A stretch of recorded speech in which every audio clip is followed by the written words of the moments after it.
ktoré veci jemu sa zdajú naraz, čo mne sa nezdá naraz, nie naraz. Teraz?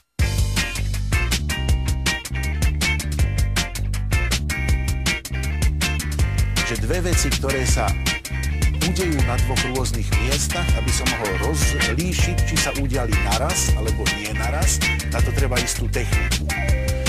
Povedzme experimentálnu. Akým experimentom mám rozlíšiť, že jedna vec, ktorá sa stane v Prahe a druhá v Bratislave, či sa udiali naraz, alebo nie naraz.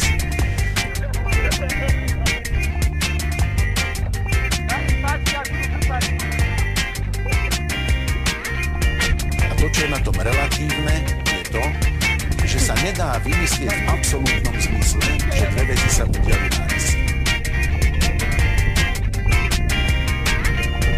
Lebo keď to premyslíš najpoctivejšie, ako sa dá, tak zistíš, že sa dá povedať, že sa stali naraz pre niekoho.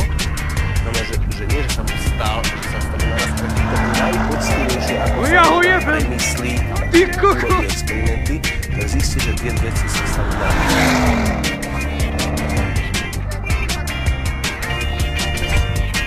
Ale